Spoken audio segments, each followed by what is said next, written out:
Good afternoon, everybody. Welcome to our Path to Enlightenment class. We begin today's session with a light offering for Puneeth Rajkumar, who passed away yesterday.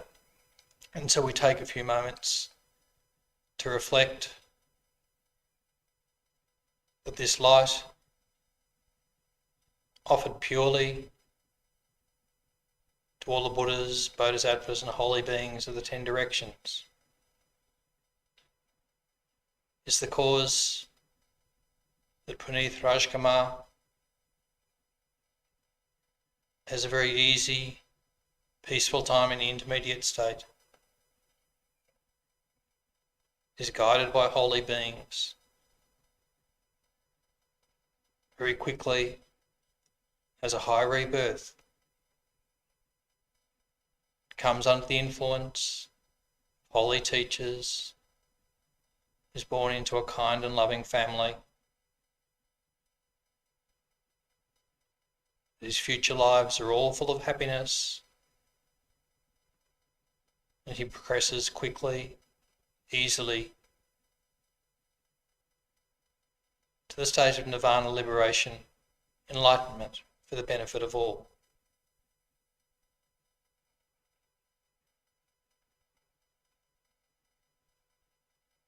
And also that Puneeth Rajkumar's family finds peace and solace from their grief at this time.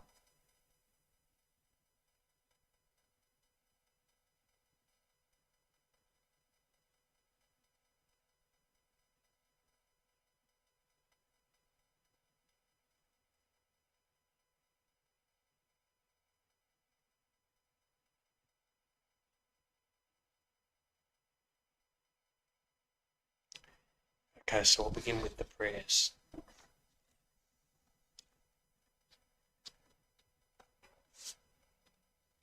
And starting with the prayer of praise to Shakyamuni Buddha, which we will do in Tibetan and English.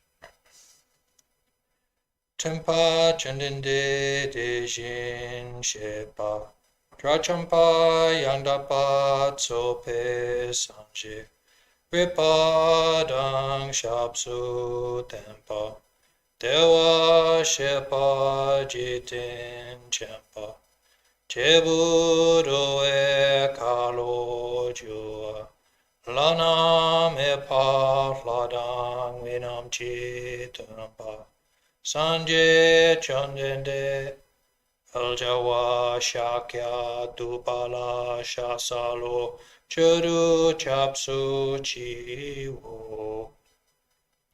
Teacher, Bhagawan, Tathagata, Arhat, perfectly pure and complete Buddha, all-knowing, having poise, Sugata, apprehender of the world, navigator of beings to be subdued, incomparable, teacher of gods and humans.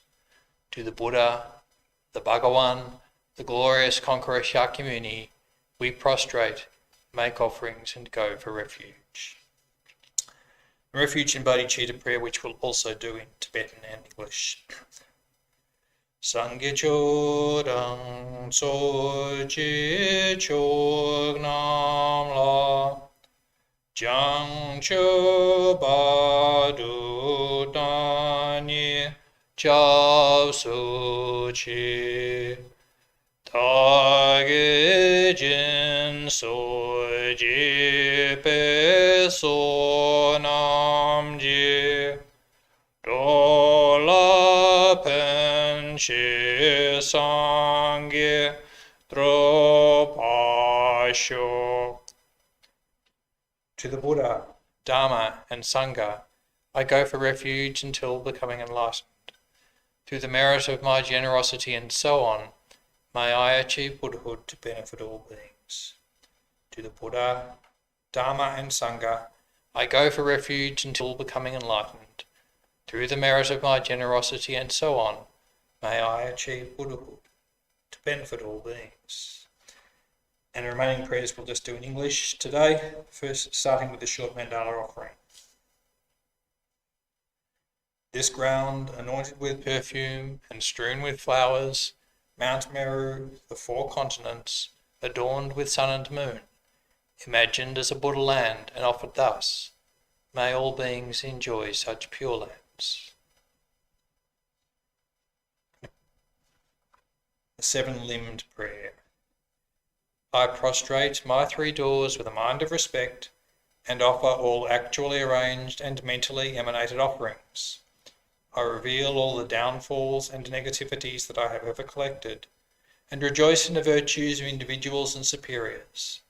Please remain perfectly abiding until samsara is no longer seen. I request you to turn the vast and profound wheels of Dharma. I dedicate the virtues of myself and others to the great enlightenment. The prayer of lineage of gurus. Body born from 1,000,000 magnificent, excellent virtues, speech fulfilling the hopes of infinite beings, a mind that sees all objects of knowledge precisely, I bow my head to the chief among the Shakyas.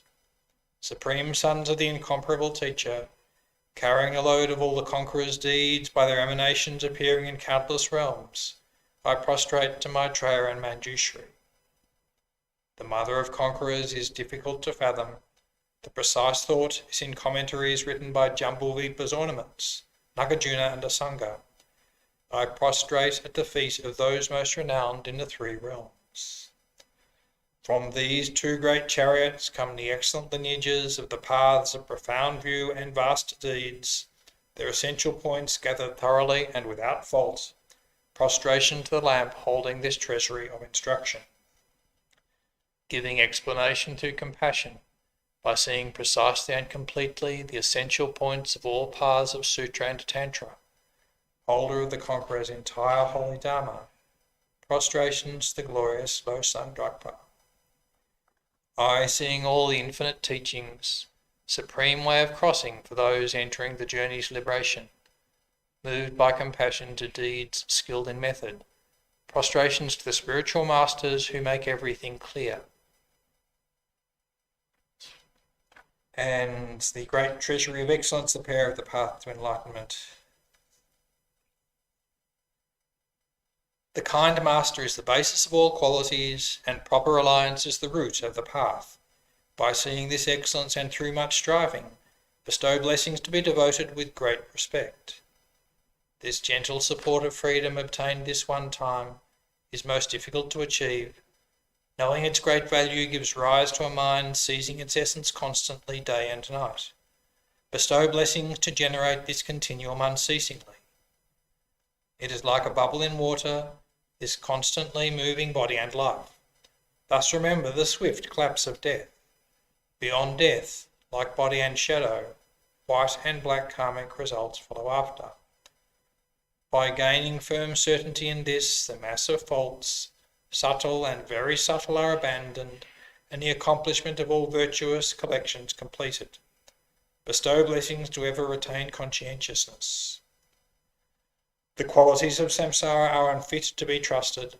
The door to all suffering, do not be content with these enjoyments. By knowing its defects, bestow blessings to develop a great aspiration for the bliss of liberation. By that pure thought, great conscientiousness is drawn forth, and mindfulness and awareness of the individual liberation, the root of the teachings. Bestow blessings to make this the essential practice. Just as I myself have fallen into samsara's ocean, all living beings as mother are also like that. By seeing the responsibility for the liberation of beings, bestow blessings to be trained in supreme bodhichitta. However, by merely generating the mind, if not acquainted with the 3 aspects of ethics, enlightenment will not be attained. By seeing this excellence, bestow blessings to train with strong effort in the vows of conqueror sons. Pacifying distraction toward perverse objects, by way of proper analysis of the perfect meaning, bestow blessings to swiftly and continuously generate the path related to the union of calm abiding and special insight. Thus, becoming a vessel trained in the common paths, into the Vajrayana, supreme evolution of all vehicles, bestow blessings to engage the easy path itself that sacred way of crossing for fortunate beings. The base of practice for the two aspects of attainment is when guarding the pure vows of commitment is found to be genuine and certain. Bestow blessings to protect them even at risk of love. Then, by understanding properly the important points, which are the essence of the two stages of the Tantra classes, bestow blessings to practice according to these holy teachings with continuous effort in the supreme four-session yoga. Like that, may the spiritual friend revealing the gentle path and the friends of proper practice stand firm. Bestow blessings to quickly pacify the masses of outer and inner hindrances. In all rebirths, may I never be parted from perfect gurus and the enjoyment of the glorious Dharma. By utterly completing all qualities, paths and grounds, may I quickly achieve the state of Vajradhara.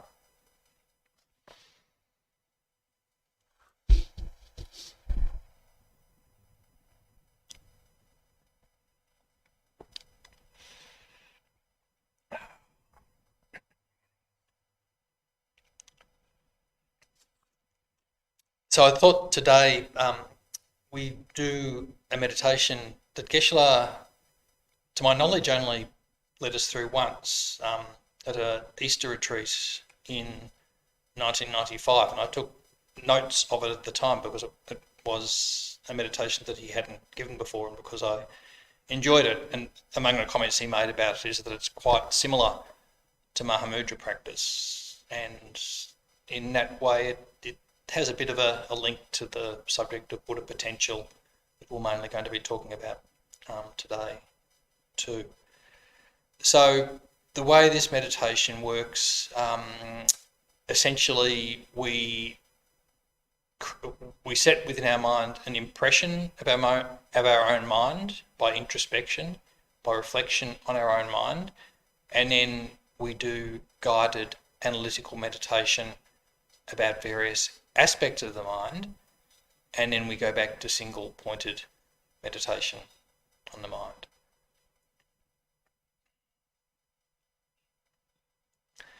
So I'll begin first by setting meditation posture.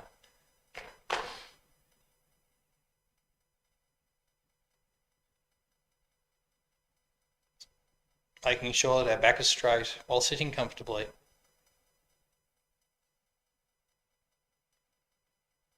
Hands folded in the lap, right hand on the left palm, with the thumb tips touching.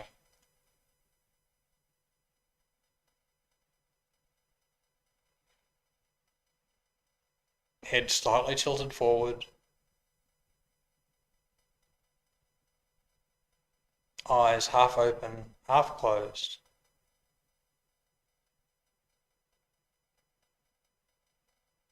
Mouth, jaw and tongue relaxed.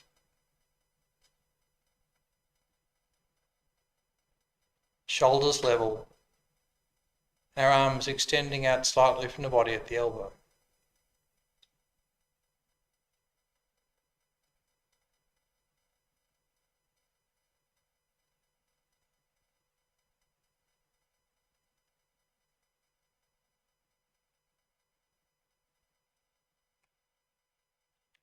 Having set the physical posture, we take some time to set the mental posture or motivation for our practice.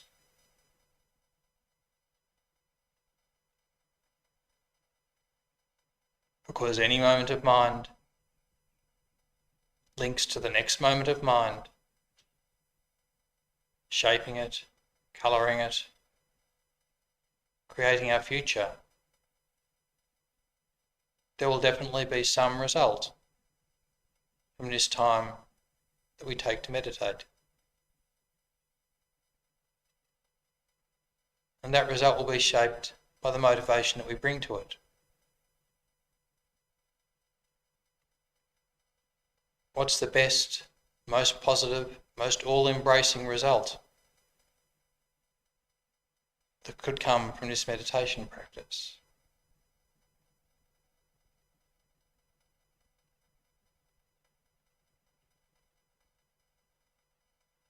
Not only that it settles us down in the moment, creates some temporary enjoyment,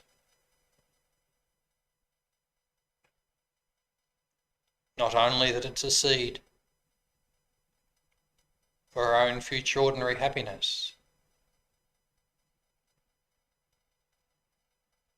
an even more positive result is that it's a cause for solving our problem of psychic existence, settling our mind down, reducing negative minds, cultivating our good qualities.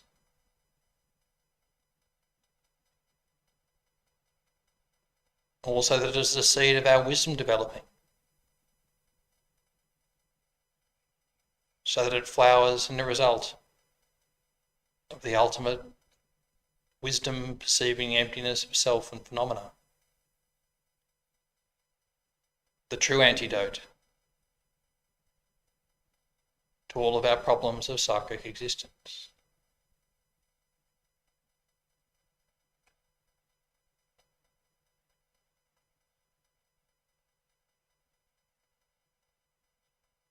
Even more wonderful, positive and powerful than that is if this meditation is the seed of enlightenment.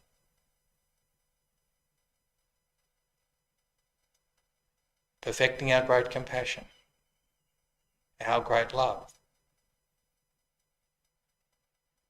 our bodhichitta,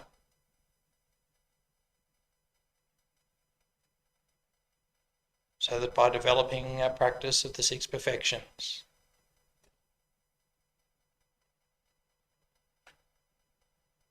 for the sake of others, we develop complete, perfect enlightenment.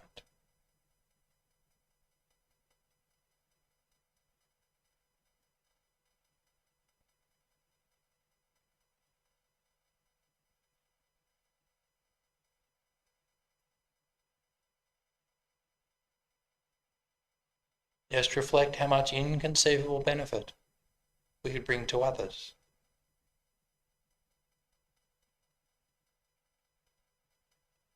No limit to our love. No limit to our compassion. No biased mind favouring some, ignoring others. No limits to our generosity, our kindness, our patience, our wisdom, and so forth.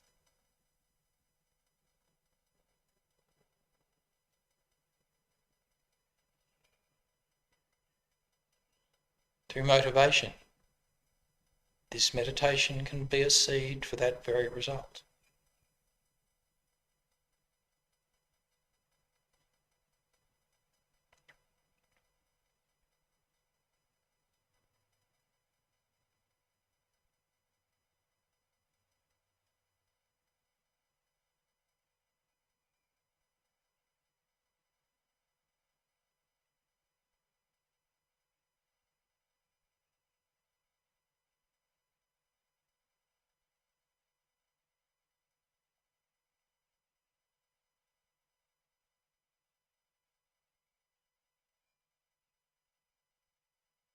Then, for the main part of the meditation,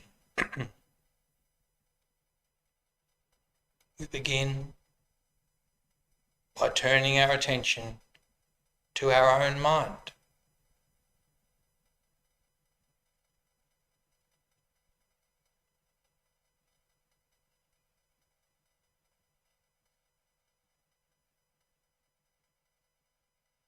Letting go of distraction,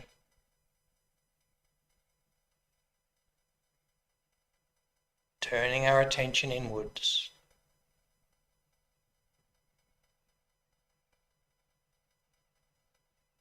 simply observing our own mind.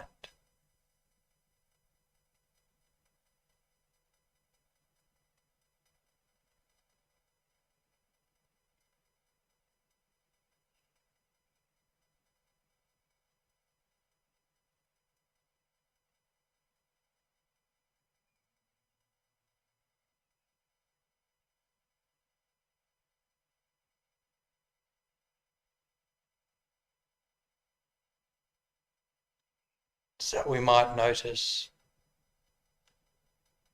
the various objects appearing to our sense consciousnesses, like sounds.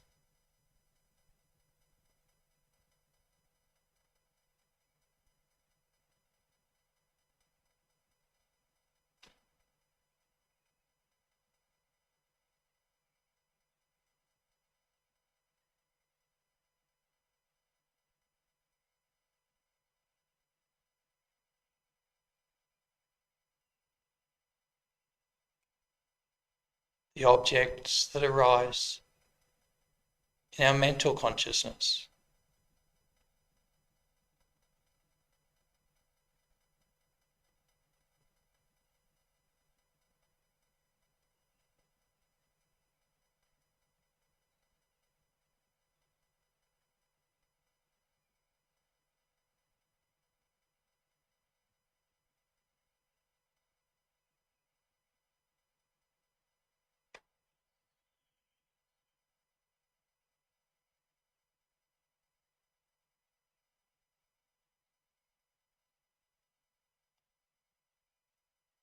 The feelings that are linked to those thoughts.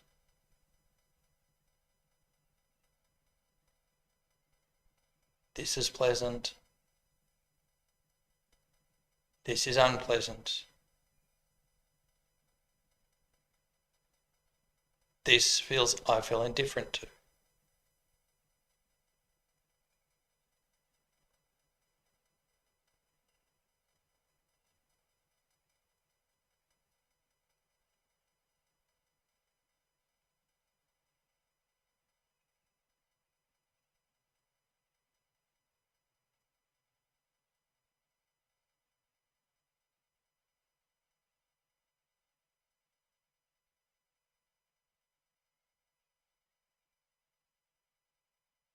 We might observe the mental factor of attention.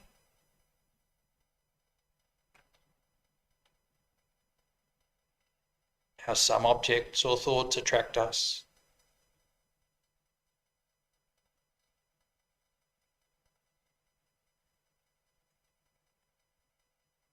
We want to linger on them.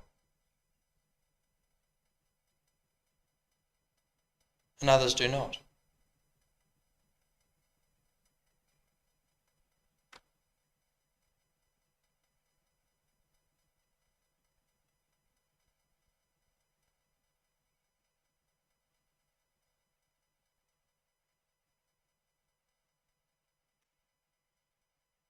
Or the mental factor of intention.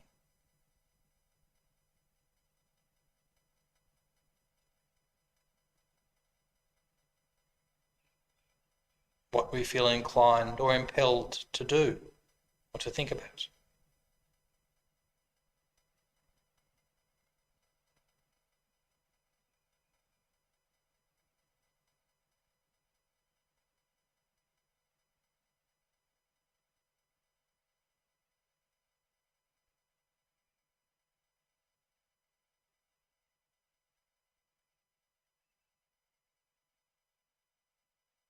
But then simply bring our awareness to rest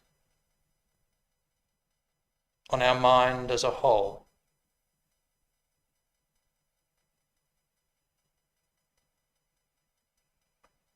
Simply observing it.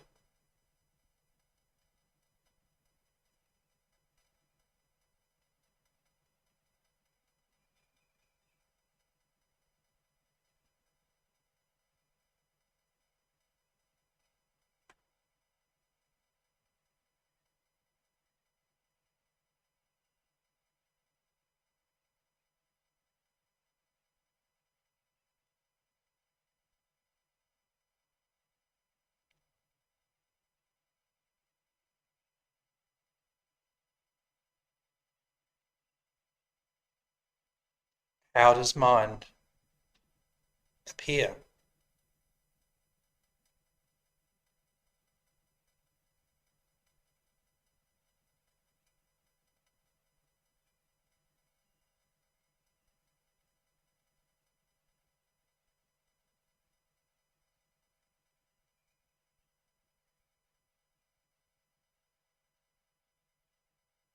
try to form as clear an impression or sense of your own mind as you can.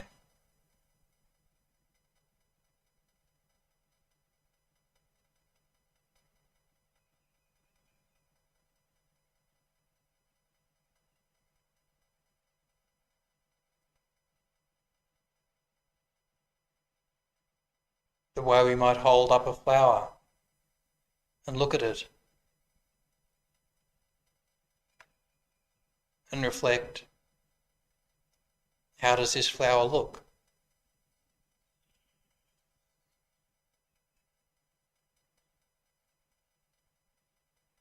In that same way, we simply observe and reflect on the appearance of our own mind.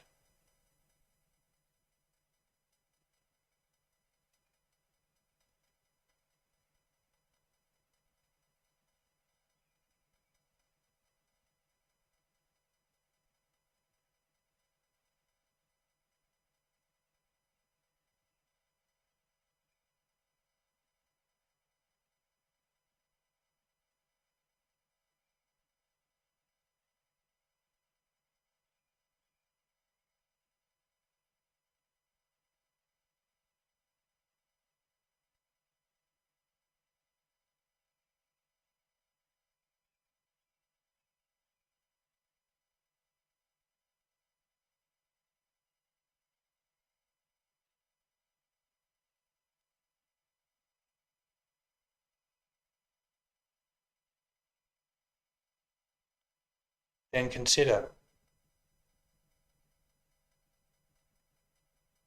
still retaining this awareness of our own mind. Mind has no colour. You check against your own sense of mind.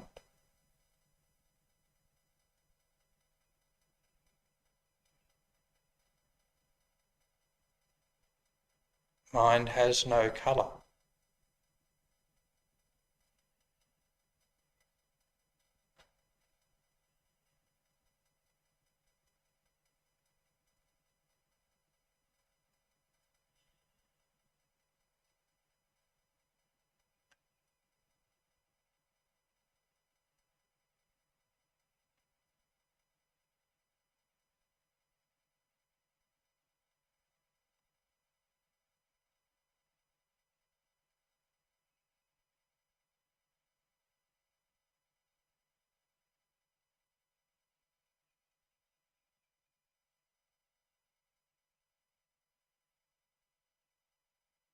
Also reflect and check for yourself. Mind has no shape.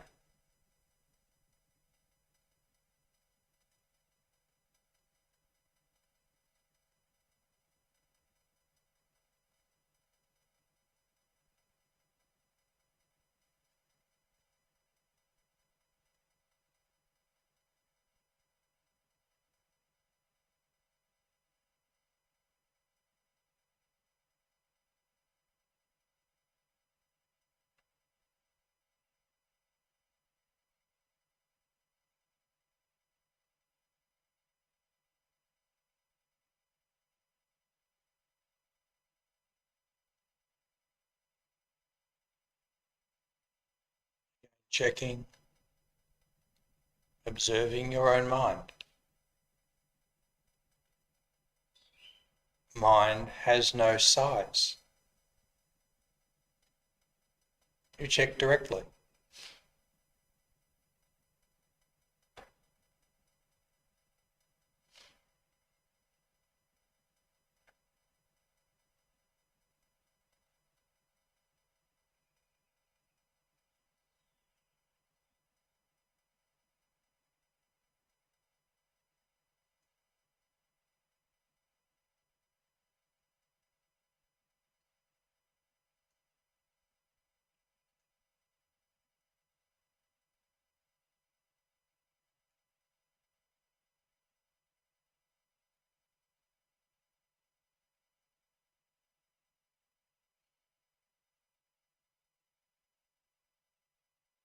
Also reflect,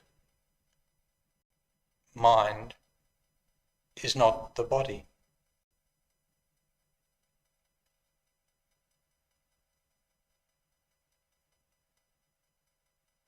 My body is an object of mind. It is known by mind. It is not mind.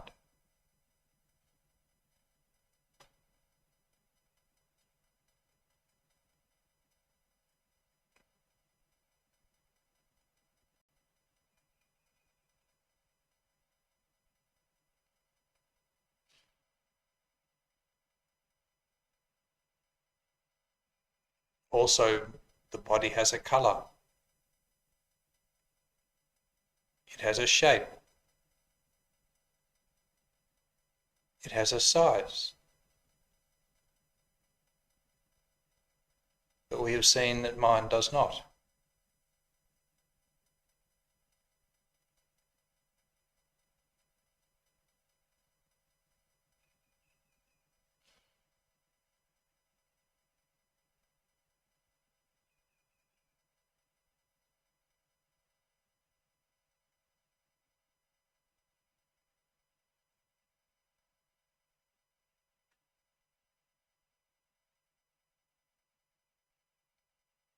Mind has no body.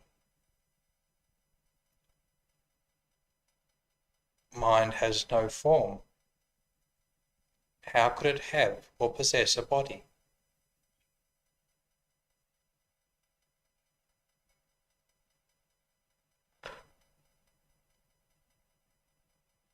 How can something with no shape, no colour, no size have a body?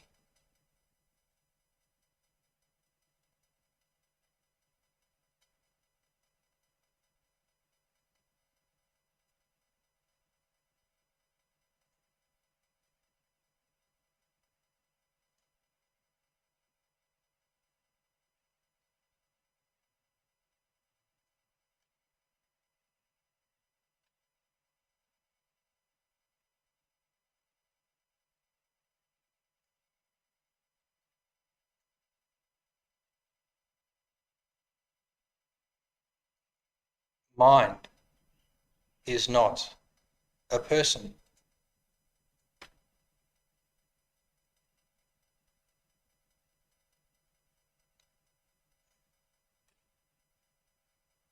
I am a person. You are a person. When you see me, you see a person, but you never see my mind.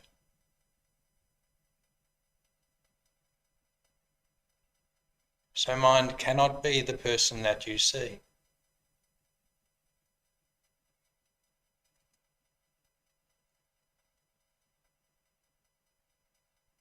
When I see you, I see a person, but I never see your mind.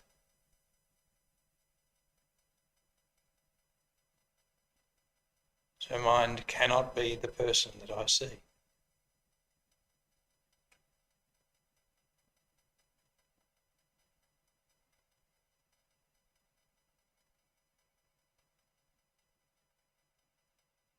For the same reason, mind is not the I.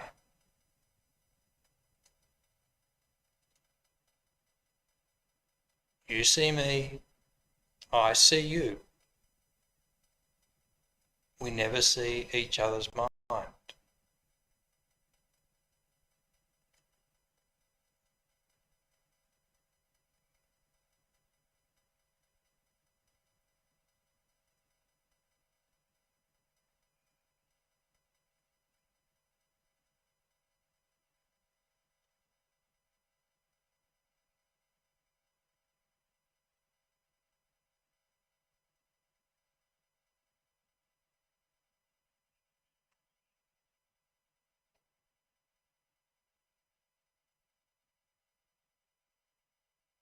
Mind has a pure nature.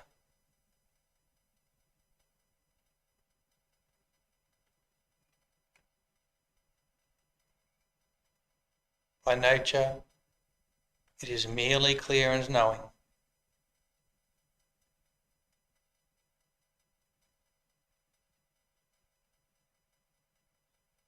Appearances arise to mind as objects.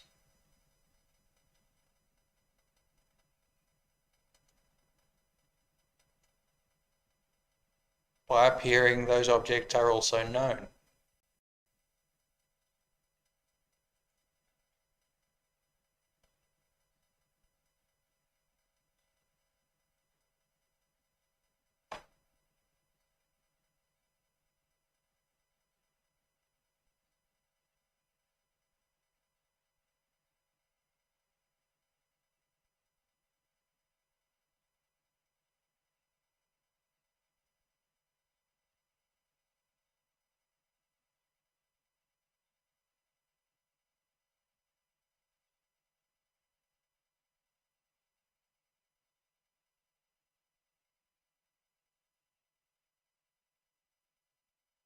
This merely clear and knowing, pure nature of mind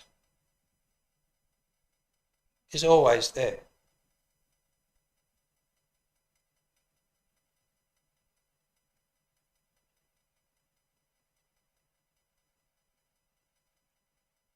In the moment, our mind may be happy,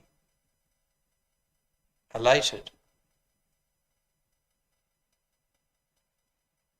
but this pure, clear and knowing nature of mind does not change.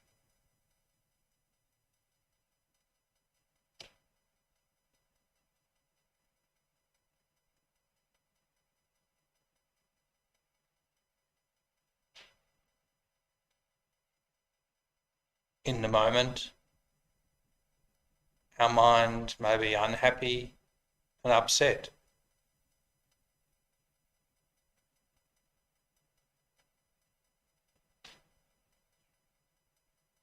Still, this pure, clear and knowing nature of mind does not change.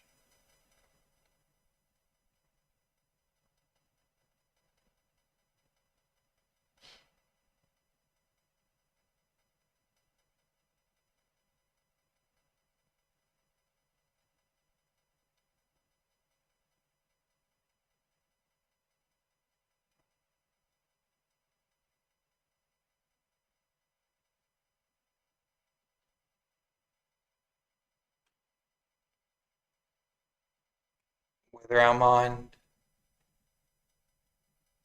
is angry,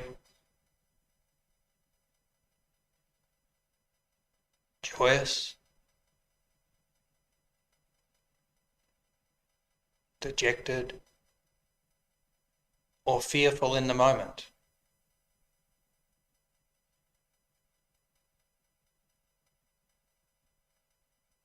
this pure, clear and knowing nature of mind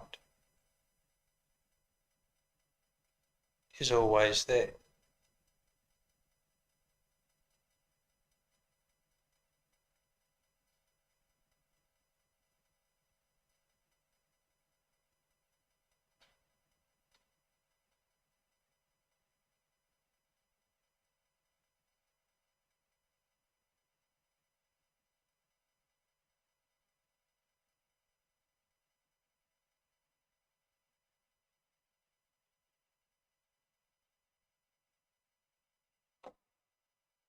The thoughts that come and go,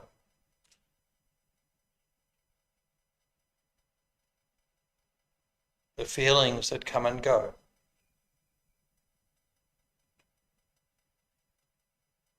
whether positive or negative,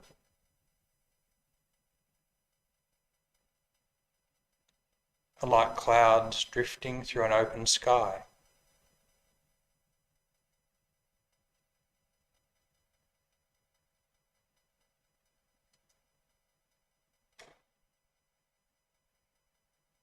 The pure nature of mind is like the space of the open sky itself.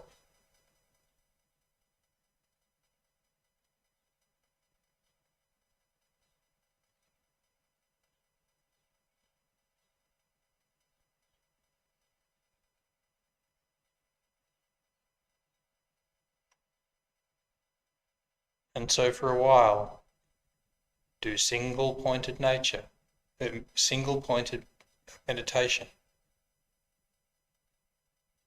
on this pure, clear and knowing, open nature of mind.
Finish by dedicating the merit of our meditation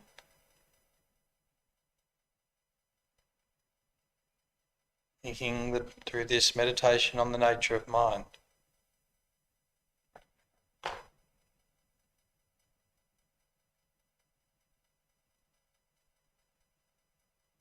may I gain a clearer and clearer understanding of mind's true nature.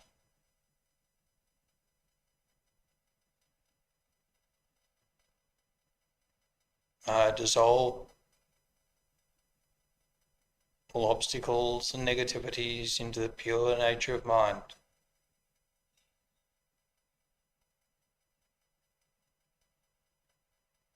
May I manifest all positive qualities from this pure nature of mind.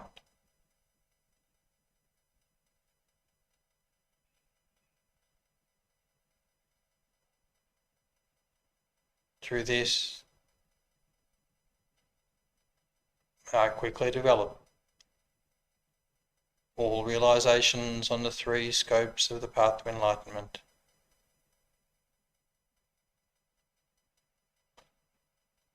Quickly progress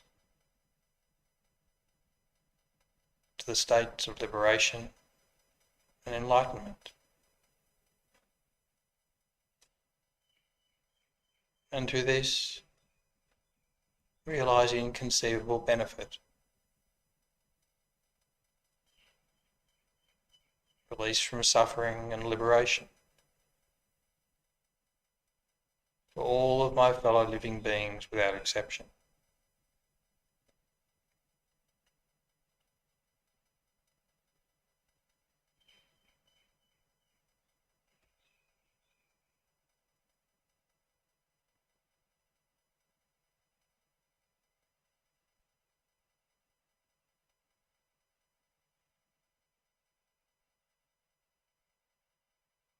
And we release our attention, complete the meditation.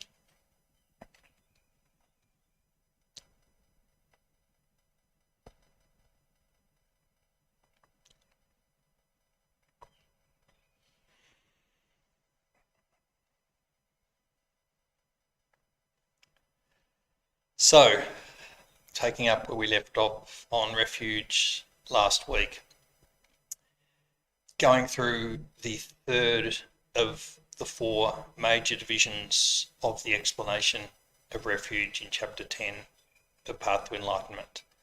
And that third division is called the way of going for refuge. And as we said last week, It has 4 subsections, by far the biggest of which is the first, recognising the qualities of the objects of refuge. That in itself has subparts, so in this section we're recognising the qualities of the 3 jewels. So there's a section on the qualities of the Buddha, the qualities of the Dharma, and the qualities of the Sangha. And the explanation of the qualities of the Buddha, which we began last week, is further subdivided into the qualities in terms of body, speech, mind, and deeds. And last week we began talking about the qualities of the Buddha's body. So there are 3 basic, there are no formal divisions under that part of the text, but there are 3 broad subjects, I guess. The first is a general discussion, which includes an explanation of the major marks and major signs, and minor signs rather, that we talked about last week. The second is Buddha potential, that we just very briefly began with last week. And then the next subject is the 4 bodies of a Buddha. So we'll go back and begin with Geshe-la's explanation of Buddha potential. As I said last week, Geshe-la's explanation here is a brief and essential explanation of Buddha potential. It's a huge and in some ways complicated subject, and in fundamental potential for enlightenment, Geshe-la goes into a great deal of additional detail and explanation about Buddha potential. So it's absolutely an authoritative and extraordinary text for anyone who really wants to understand potential well. However, the essential point, the reason for teaching Buddha potential, and the emphasis here in Path to Enlightenment, is that we are all able to become enlightened. So it's worth taking some time for ourselves to consider what that means and to work with that in our own experience.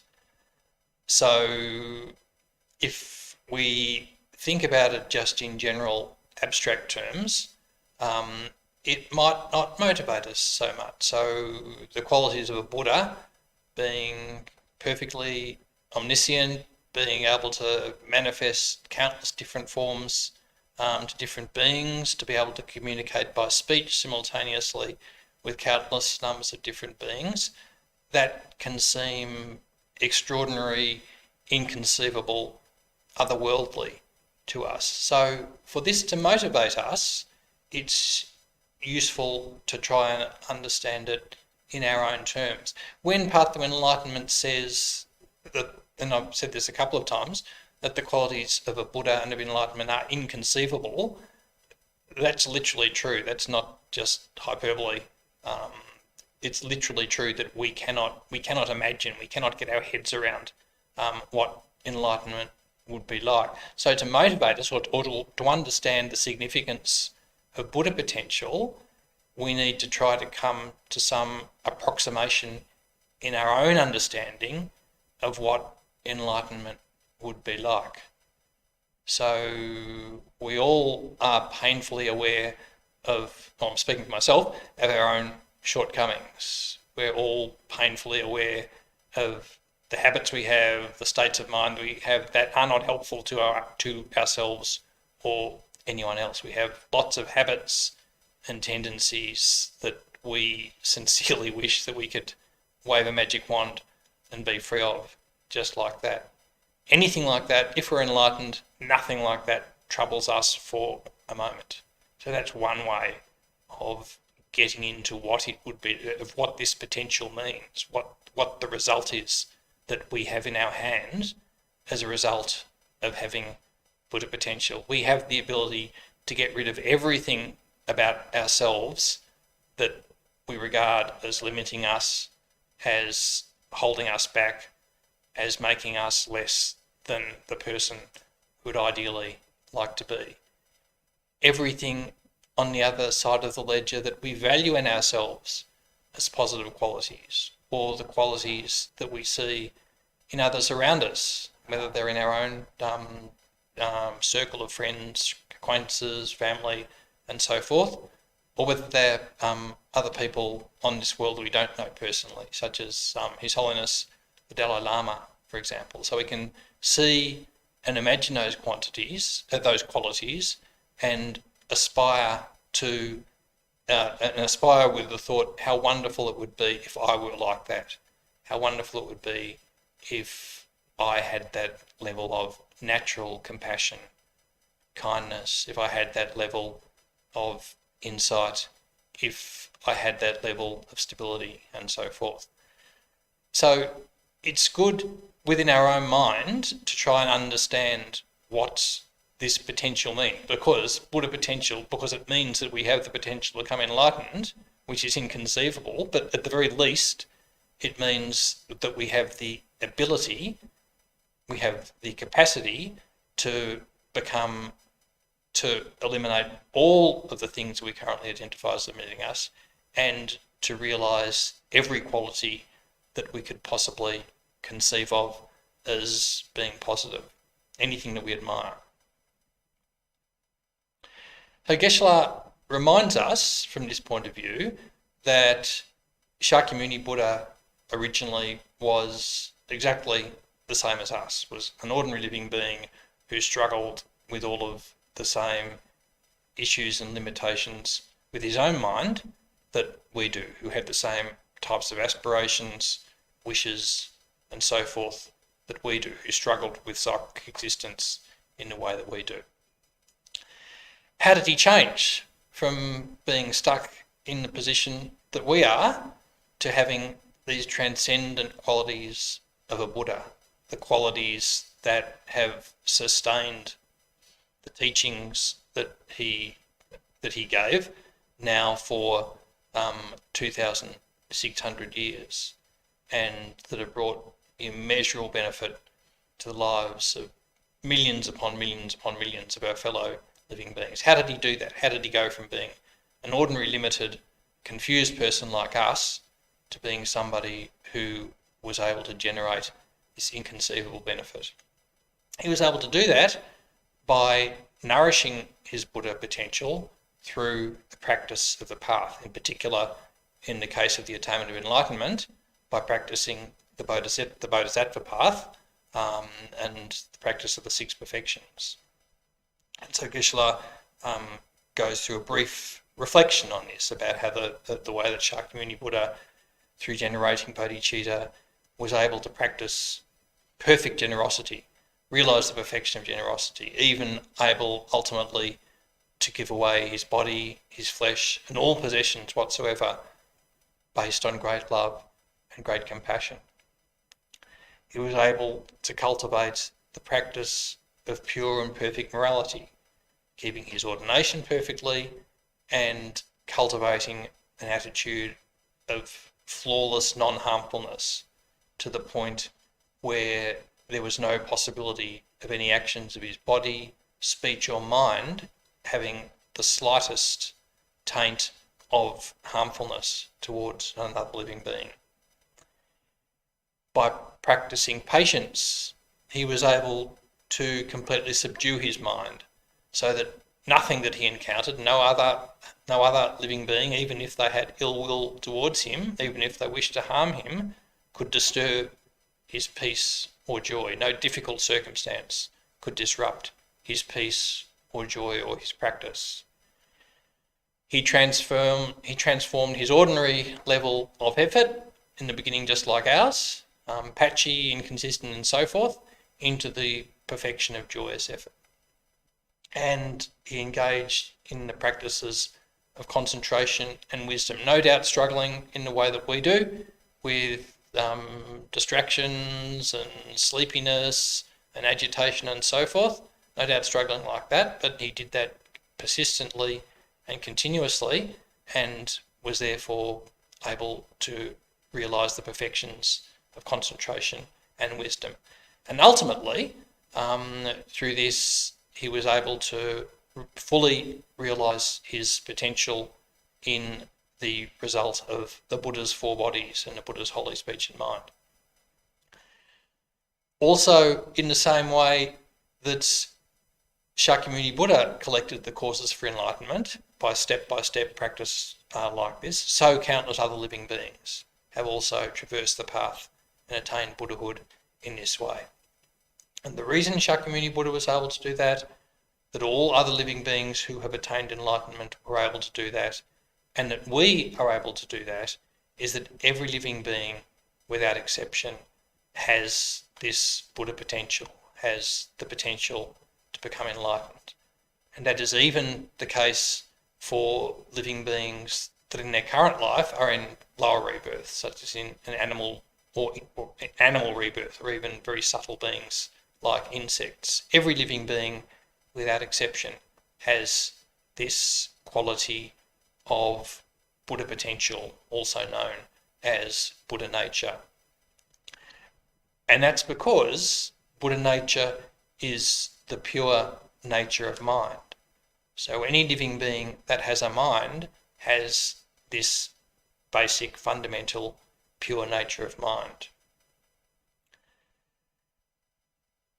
In the text, Geshe notes that some jump from this position, that we all have Buddha nature, to conclude, well, actually, we're already Buddhas, or we're already enlightened. And indeed, there are some texts, and obviously they're texts that require interpretation, aren't to be interpreted literally, that say you are already enlightened.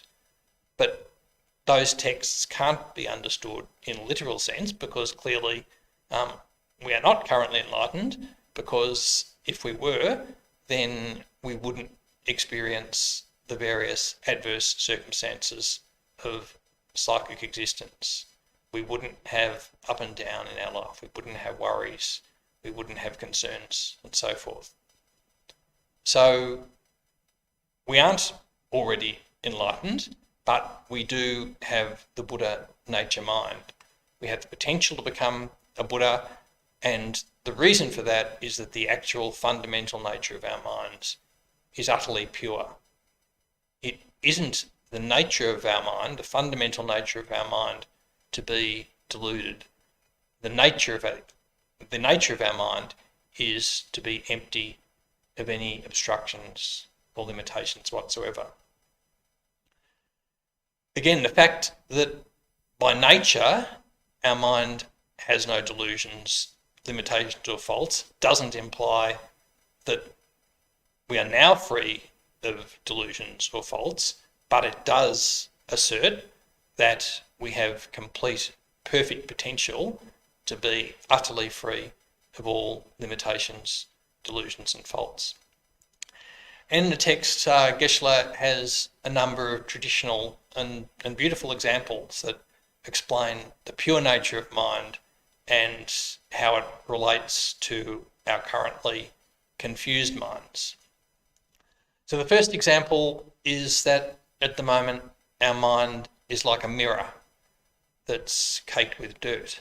So you can imagine maybe some mirrors got lost on a building site and it's been buried under earth and mud for years and years and years, and so the mud is completely caked onto the surface of the mirror.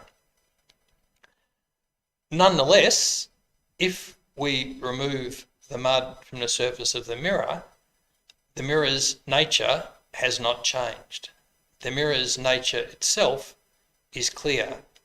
If an object is presented in front of the mirror, it will naturally reflect that object. For the time that the surface of the mirror is completely covered by dirt, then it won't reflect that object. But the mirror isn't of one nature with the dirt. The mirror, the fundamental nature of the mirror is that it will naturally reflect an object that's presented to it. But we're unable to perceive that fundamental nature or function of the mirror while the mirror is covered by the dirt. As soon as the dirt is removed, well then we are able to see that natural reflective function of the mirror. So in the same way, the nature of our mind, the conventional nature of our mind, is that it is merely clear and knowing. But this fundamental pure nature of mind is temporarily obscured by the obscurations of delusions and ignorance, in the same way that mud obscures the surface of the mirror in the example. If we remove the dirt by washing it, the mirror performs its natural function, reflecting objects. And like that, if we remove delusions from our mind, the mind's true nature of clarity and knowing is revealed. So our potential for enlightenment is, the way we realise that is by removing the obstructions to this potential, which is the actual nature of the mind. Another illustration given in the text is of pure water. So by nature, water is clear, pure and clean. If the water is mixed with mud and stirred up, then temporarily the water no longer appears pure and clean. It's cloudy, it's coloured by the mud, and so forth. If we allow the water to settle, and so the mud and sediment falls to the bottom of the glass, then once again we can see the clear and pure nature of the water. This is possible because the nature of the water is different from the nature of the mud. And in the same way, the pure nature of our mind is obscured when our mind is turbulent, stirred up, in agitated mental states. In that example, then it's like the pure nature of our mind is like water that's stirred up with mud. But if we allow the mind to settle, if we allow the mind to become peaceful, well then its clarity and knowing nature becomes apparent. In the same way that if we allow the glass of water to settle, the mud settles to the bottom, the clear, pure nature of the water becomes apparent. This true nature of the mind, being merely clear and knowing, is something that has always been there, is always there, and will always be there. It's not something that we invent, it's not something that we create through meditation practice, it's not like something that we learn or fabricate. It's actually the pure fundamental nature of our mind. The reason that we're unable to perceive it directly is that this nature is obscured by the agitation of our attachment, anger, and other delusions. But because this pure nature is something different from our delusions, it is not of the same nature as the delusions, it's possible for the delusions to be separated from our mind in the same way that the mud or the sediment can be separated from the water. When delusions arise, our mind quickly changes. So we can be perfectly happy, enjoying ourselves, we see or hear something that we don't like, somebody that we don't like, somebody says something to us that we find offensive, well then in an instant the quality of our mind can change from being happy to tense, to angry and so forth. Or we can be down, we can be negative, and we come across somebody who we absolutely love, and in an instant our mind settles down and the positive qualities come out. So continuously the surface level of our mind is changing like this, moment by moment, influenced by the various things that we're coming across and by the delusions that arise from our various karmic patterns. However, while all of this is going on, while all of this up and down, positive and negative and so forth, the pure nature of the mind its freedom from delusions and limitations remains unchanged throughout this. If the nature of the mind itself were that it were deluded, then it wouldn't be possible to change that deluded nature and we couldn't attain enlightenment. If the nature of our mind, for example, were always angry, well, then we'd always be angry in every moment. If the nature of our mind was always positive, then we would always be positive in every moment. The next example is that the pure nature of mind is also like the sky. So the sky can be obscured by clouds, but those clouds are not one with the sky. They are merely temporary obscurations to the sky. So we can all remember from the days when we used to fly a lot that we could fly out of Tullamarine in Melbourne on an overcast day, and in a few minutes then you're above the cloud deck and you can see the pure, clear nature of the sky that's temporarily obscured by the clouds. When the sky is filled with clouds on a cloudy day, those clouds don't change the nature of the sky. They don't stain the sky. When conditions change, the clouds disperse and the pure, clear nature of the sky is visible to us again. And in the same way, our mind is filled with the clouds of delusion, confusion, and so forth from time to time, but they are merely objects within the open space or clear sky of our Buddha nature. They don't change the nature of our mind. They don't limit the nature of our mind. And through concentration, we're able to cause the clouds of delusion to subside. And when that happens, then we experience the pure nature of mind. Another example that Geshe gives is that the Buddha potential is like pure gold. So if something is pure gold, then you can put it in a rubbish bin or you can bury it deep in the earth, but its pure nature won't change. It will still always be pure gold. And in the same way, whatever is going on in our mind, however negative it might be at any time, its pure gold-like nature is still there and is always there for every living being without exception. Every one of us without exception has this naturally pure nature. At the moment, because our Buddha potential is covered by delusions and obscurations, we are not able to perceive ultimate truth and realise Buddhahood.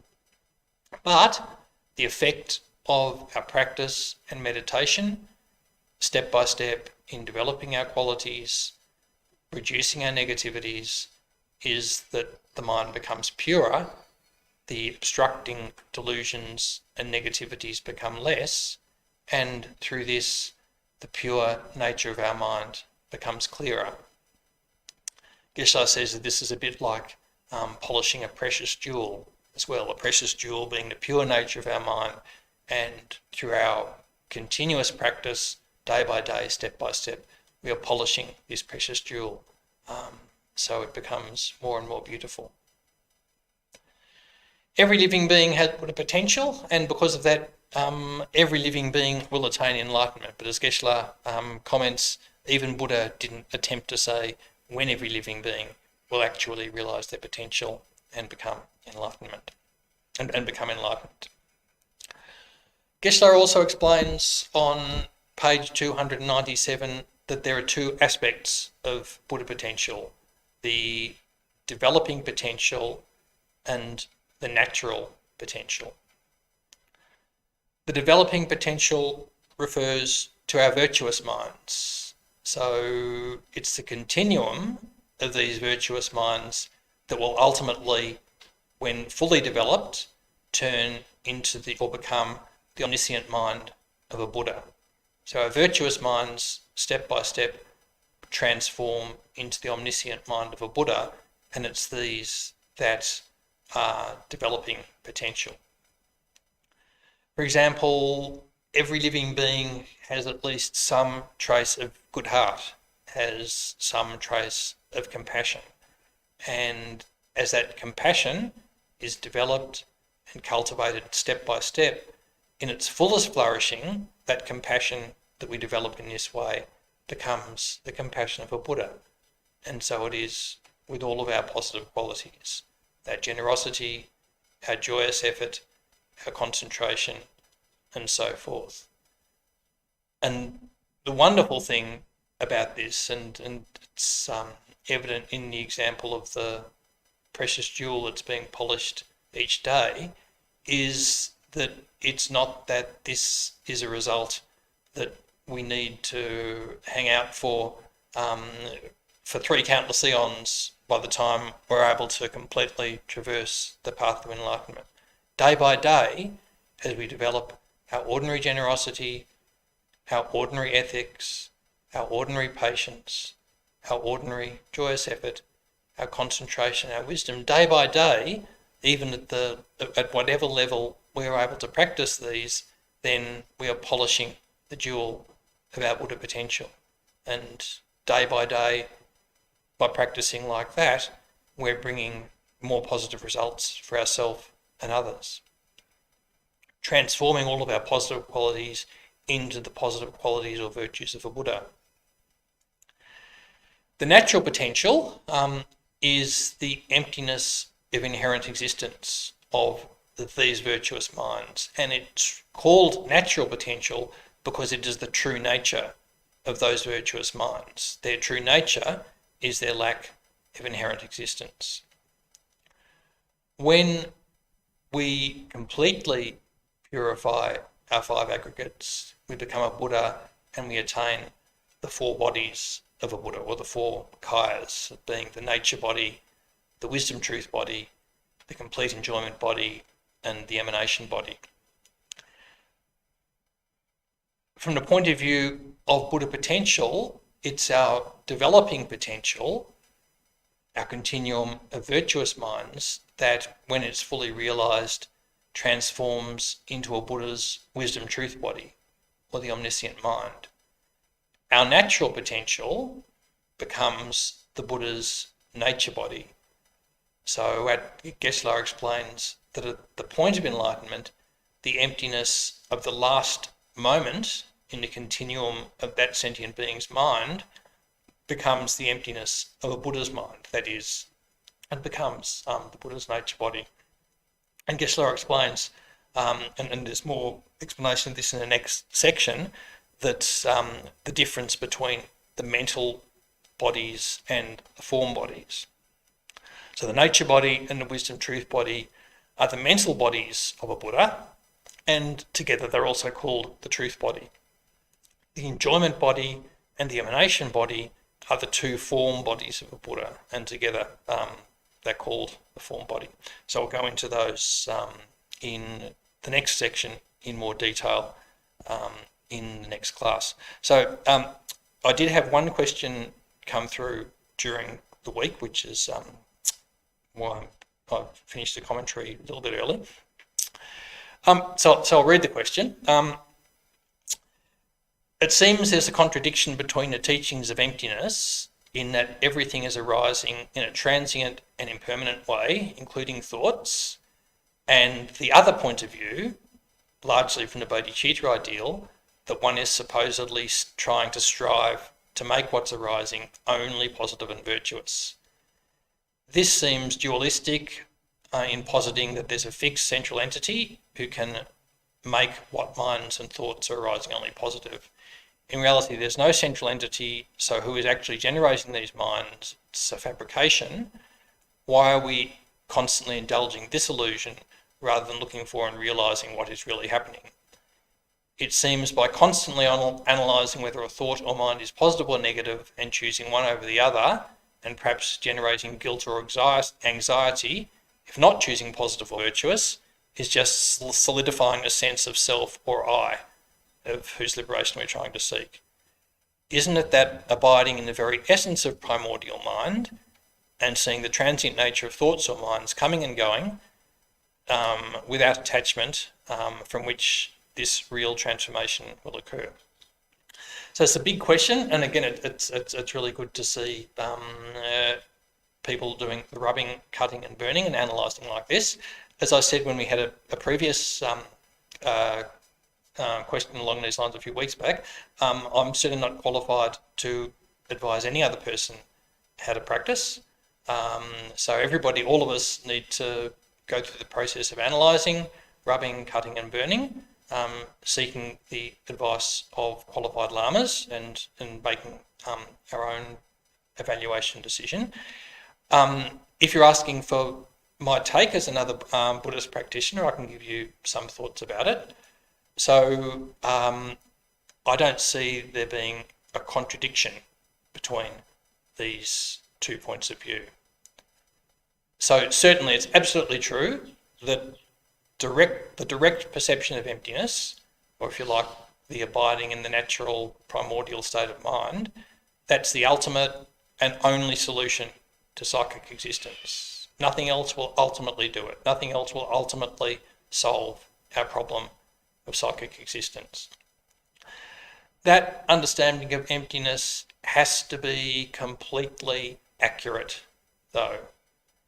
So if we look at the wisdom teachings, so for example, the teachings on the various schools of Buddhist tenets, there are many different and subtle views of self that we need to analyse and negate through our wisdom practice and by seeing their emptiness. So there's the view of the self being permanent, partless and independent, the view of the self not being self-sufficient, the view of a self that's not a different entity from the consciousness that cognizes it, the view of the self not being inherently existent or not truly existent.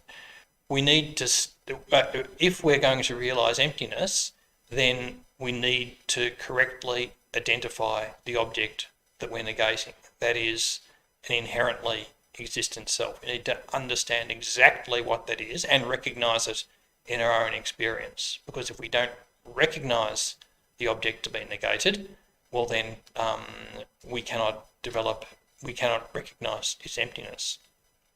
So we need to do heaps of study and meditation to understand this and to see this within our own experience. And nothing else but direct, accurate meditation on emptiness ultimately will liberate us from psychic existence.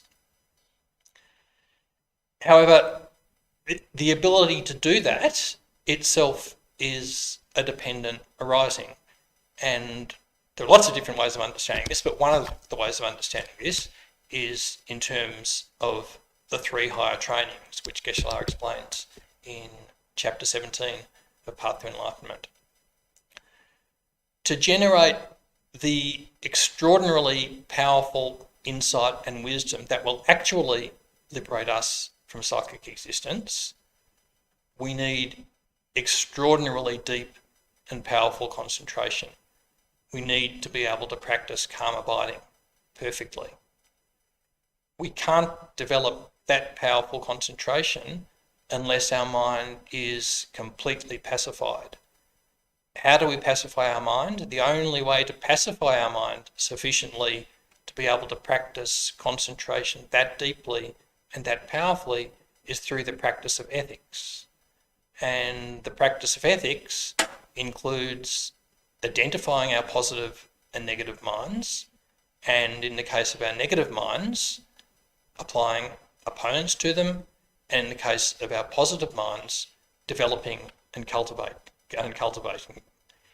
If we don't reduce our negative minds, then those negative minds are going to lead to us engaging in harmful actions of body and speech, and that will create karma, and that will reinforce our obscurations to liberation, and it will mean we aren't able to practice the deep and powerful concentration that we would need in order to properly and accurately realise emptiness.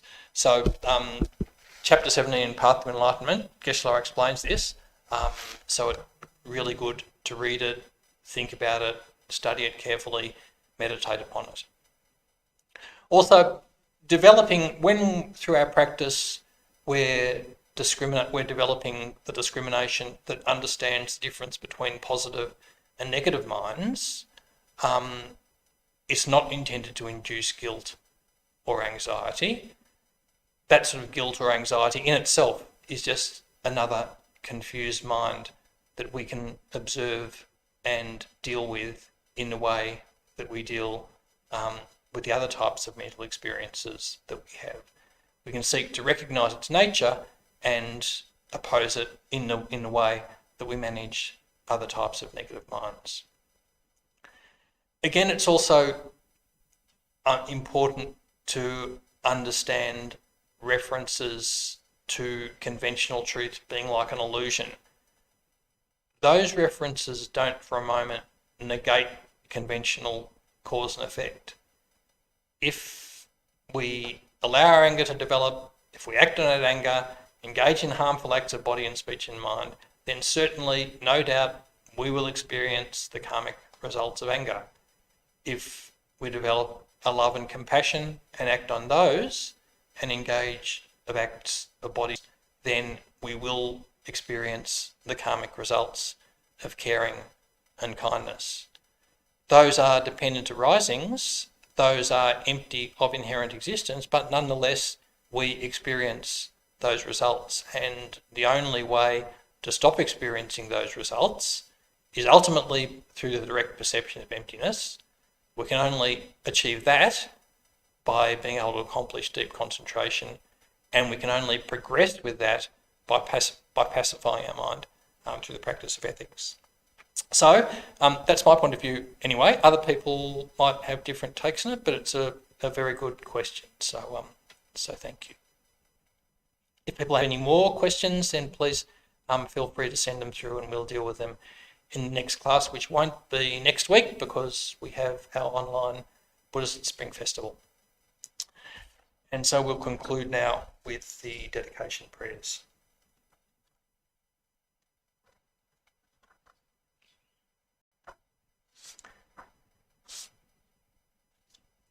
And we'll do in English, the final prayer of the graduated path.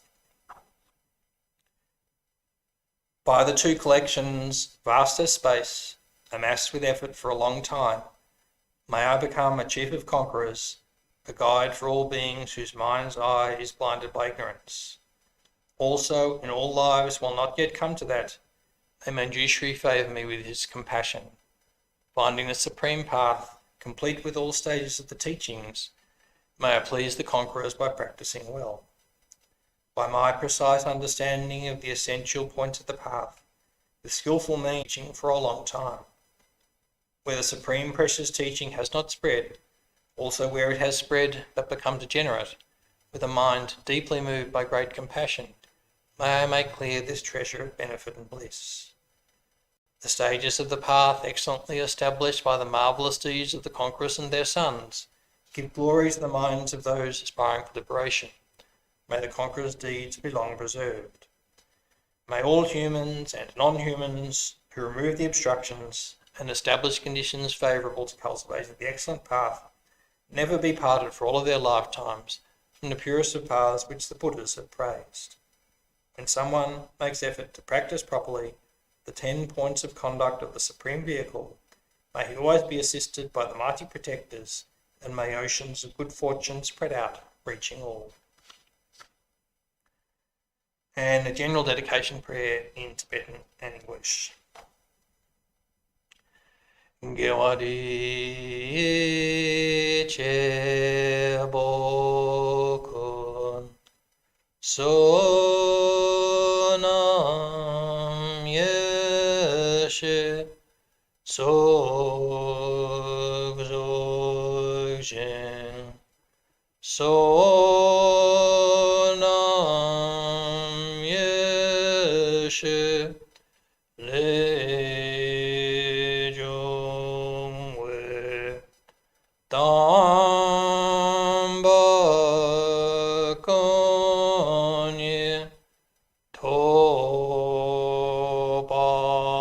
sure.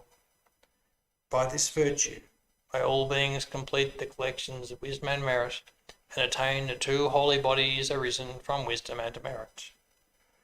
Jiangju Sam Chö Gram Bo Che Ma Che Pa Nam Che Ryo Che Che Pa Nyam Ba Me Pa Ye Gong Ne Gong Du Pel Va Sho. May the precious superior mind of enlightenment be generated in those who have not yet generated it, and not decrease in those who have developed it, but increase continuously. Now, thank you very much, everybody. Have a wonderful couple of weeks, and we'll be back on the 14th of November, I believe. Thank you.